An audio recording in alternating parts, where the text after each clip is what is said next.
नमस्कार दोस्तों। मंगल जो कि आपके राशि का महत्वपूर्ण ग्रह है, वह आपके अष्टम भाव में भ्रमण करेगा संपूर्ण अगस्त महीने में। उसी प्रकार जो गुरु आपके राशि का नंबर 1 का अशुभ फलदायी ग्रह माना जाता है, जो कि आपके अष्टम भाव में भ्रमण कर रहा है। तो इसके जो प्रभाव परिणाम है वो पिछले करीबन 3-4 महीने में आपने देखे होंगे। अब जो मंगल है वो भी आपके अष्टम भाव में, जिसे हम मृत्यु भाव कहते हैं, वहां पर आ चुका है। उसी प्रकार जो बुध ग्रह है वो भी इस महीने के 5 तारीख के बाद वक्री होने जा रहा है। ये जो सभी ग्रह है उसके और बाकी के जो भी ग्रह है उसके जो प्रभाव परिणाम होंगे वो अगस्त महीने में तुला राशि के लिए किस प्रकार के होंगे, सभी के बारे में डिटेल में चर्चा इस वीडियो में हम करने वाले हैं। तो सबसे पहले हम चर्चा करेंगे कि आपका स्वास्थ्य मानसिक या फिर शारीरिक व किस प्रकार का होगा। जैसे कि आपके राशि का जो स्वामी है शुक्र, जो कि आपके लाभ भाव में भ्रमण कर रहा है। दिनांक 25 तारीख के बाद यह जो शुक्र है वो आपके लाभ भाव में, आपके व्यय भाव में भ्रमण करेगा। उसी प्रकार आपके राशि का जो षष्ठेश है गुरु, जो कि आपके अष्टम भाव में भ्रमण कर रहा है। अब यहाँ पर अष्टम भाव में मंगल भी विराजमान है। तो 2-3 बातें हैं जिस पर ध्यान देना आवश्यक है। शारीरिक तौर पर या फिर फिजिकल लेवल पर अगर देखा जाए तो कटना चिन्ह या फिर बहुत ज्यादा एक्सर्शन होना, इस प्रकार के अनुभव इस महीने में आने की संभावना बहुत ही ज्यादा बन रही है। उस प्रकार इस महीने में किसी भी प्रकार के महत्वपूर्ण निर्णय नहीं लेना, इजी मनी के पीछे बिल्कुल भी नहीं जाना। हालांकि आगे आने वाला जो महीना है, मतलब करीबन सितंबर का, उसमें आपको स्वयं के स्वास्थ्य के बारे में ध्यान देना होगा।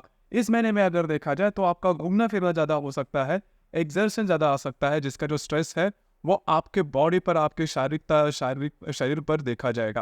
तो इन चीजों पर थोड़ा सा ध्यान देना आवश्यक है। इसके बाद हम चर्चा करेंगे कि आपका जो फाइनेंशियल स्टेटस है, आर्थिक स्तर है, वो किस प्रकार का होगा। जैसे कि आपके राशि का जो धनेश है मंगल, जो कि आपके अष्टम भाव में भ्रमण कर रहा है। 27 तारीख के बाद यह जो मंगल है वो आपके भाग्य भाव में भ्रमण करेगा। उसी प्रकार पंचम भाव का जो स्वामी है शनि, जो कि आपके राशि का राजयोग कारक ग्रह भी है, वो पंचम भाव में भ्रमण कर रहा है, हालांकि वो वक्री हो चुका है।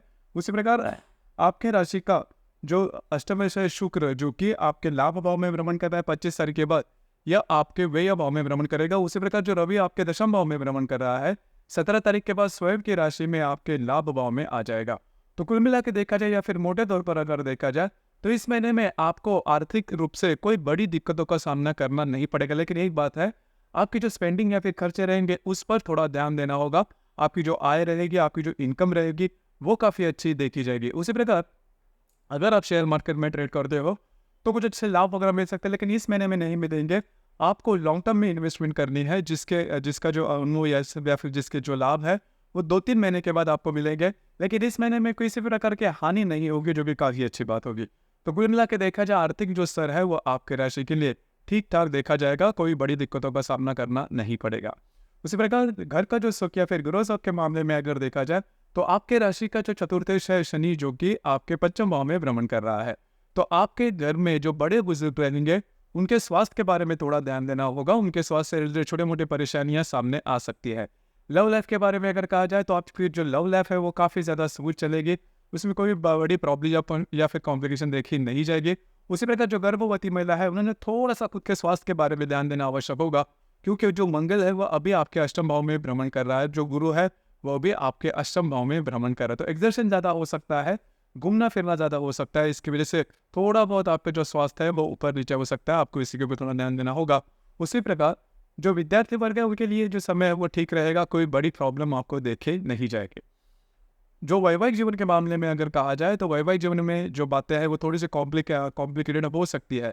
जैसे कि आपके राशि के लिए सबसे महत्वपूर्ण ग्रह होता है मंगल वैवाहिक जीवन के लिए, जो कि आपका सप्तमेश भी है, आपका धनेश भी है, जो आपके अष्टम भाव में भ्रमण कर रहा है। तो यहाँ पर अगर आप विवाहित हो तो आपकी जो वैवाहिक जोड़ी और उनके साथ जो बातें हैं वो थोड़ी सी कॉम्प्लिकेटेड हो सकती है, प्रॉब्लम कॉम्प्लिकेशन जिसमें ज़्यादा देखे जा सकते हैं।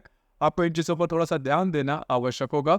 उसी प्रकार आपकी जो वैवाहिक जोड़ीदार है उनके भी स्वास्थ्य के बारे में ध्यान देना आवश्यक होगा। इसी प्रकार का आपका जो भी करियर है उससे रिलेटेड अगर कहा जाए तो आपके राशि के दशम भाव में स्थित जो रवि है वो 17 तारीख के बाद आपके लाभ भाव में भ्रमण करेगा।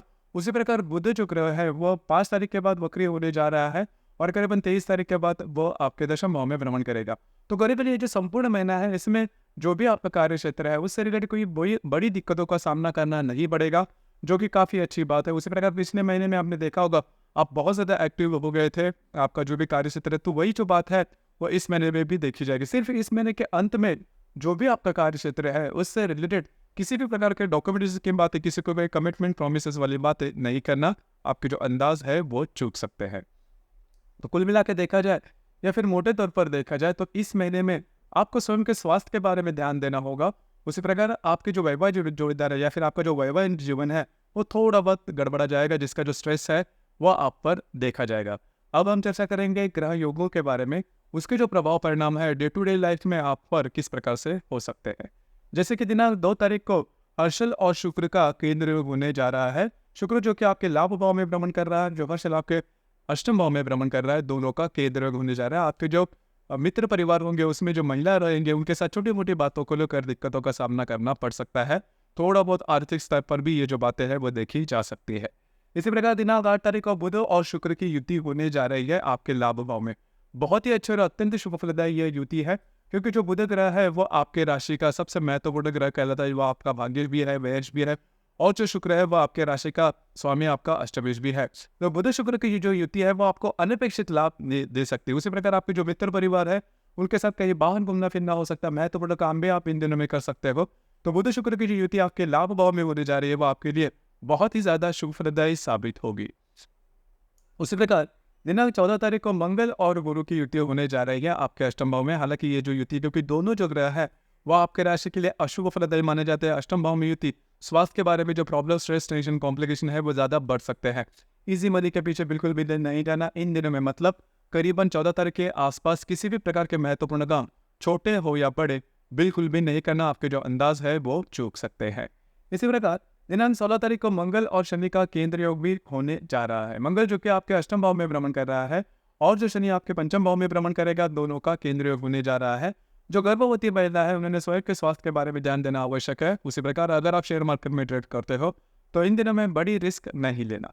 इसी प्रकार दिनांक 18 तारीख को बुध और हर्षल का भी केंद्र योग होने जा रहा है। आपके राशि के अष्टम भाव में स्थित हर्षल के साथ आपके लाभ भाव का जो बुध है वो केंद्र योग करने जा रहा है। तो आपके मित्र परिवार होंगे उनके साथ छोटी मोटी बातों को लेकर दिक्कतों का सामना करना पड़ सकता है।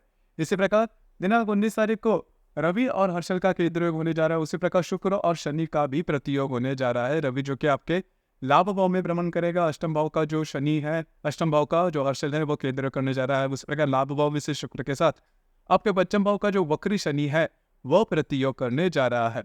तो करीबन 19 तारीख के इर्द गिर्द किसी भी प्रकार के पैसे से रिलेटेड कोई भी ट्रेड या फिर किसी भी प्रकार की बातें नहीं करना, खर्चे हो या इन्वेस्टमेंट्स के बारे में ध्यान देना आवश्यक है। उसी प्रकार आपके जो भाई बहन होंगे उनके स्वास्थ्य के बारे में भी इन दिनों में थोड़ा सा ध्यान देना आवश्यक है। उसी प्रकार अगर आप रिलेशनशिप में हैं तो वहां पर भी छोटी मोटी बातों को लेकर छोटी मोटी परेशानियां सामने आ सकती है। इसी प्रकार दिनांक 23 तारीख को शुक्र और मंगल का केंद्र योग होने जा रहा है। मंगल जो कि आपके अष्टम भाव में भ्रमण कर रहा है, जो शुक्र आपके लाभ भाव में भ्रमण करेगा, दोनों का दृष्टि अधिष्ठित केंद्र योग है। यहाँ पर आपके जो खर्चे रहेंगे उस पर थोड़ा ध्यान देना आवश्यक है। पैसे से रिलेटेड कोई भी काम इन दिनों में नहीं करना। इसी प्रकार दिनांक 27 तारीख को शुक्र और हर्षल का त्रिकोण योग होने जा रहा है। शुक्र जो कि आपके व्यय भाव में भ्रमण करेगा, उसके साथ आपके अष्टम भाव का जो हर्षल है वो त्रिकोण योग करने जा रहा है। घूमना फिरना ज्यादा हो सकता है, आपको अनपेक्षित कुछ अच्छे लाभ वगैरह मिल सकते हैं। थोड़ा सा स्वयं के स्वास्थ्य के बारे में इन दिनों में ध्यान देना आवश्यक होगा। इसी प्रकार शुक्र और नेपच्यून का प्रतियोग भी होने जा रहा है। शुक्र जो कि आपके व्यय भाव में भ्रमण करेगा, जो नेपच्यून आपके षष्ठ भाव में भ्रमण करेगा, दोनों का प्रतियोग होने जा रहा है। अशुभ फलदायी यह योग है। इन दिनों में आपके साथ चीटिंग वगैरह हो सकती है, तो इन चीजों पर थोड़ा ध्यान देना आवश्यक है, क्योंकि शुक्र जैसे ही आपके व्यय भाव में भ्रमण करेगा तो आपका घूमना फिरना ज्यादा हो सकता है।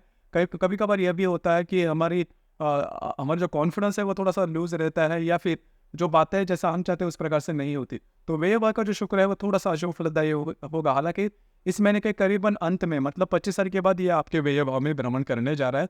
तो ये जो मतलब तारीख है उसके बाद आपको थोड़ा सा ध्यान देना आवश्यक है। महत्वपूर्ण बातें बिल्कुल भी नहीं करना। इसी प्रकार इस महीने की जो अमावस है वो कर्क राशि में है आपके दशम भाव में, और जो पूर्णिमा है वो 19 तारीख को है, और वही जिसे नारली पूर्णिमा भी कहते हैं या फिर रक्षाबंधन का पर्व भी कहा जाता है। तो इस महीने के करीबन 4 तारीख या फिर 19 तारीख को किसी भी प्रकार के महत्वपूर्ण निर्णय बिल्कुल भी नहीं लेना। मोटे तौर पर अगर देखा जाए तो इस महीने में आपको स्वयं के स्वास्थ्य के बारे में ध्यान देना होगा।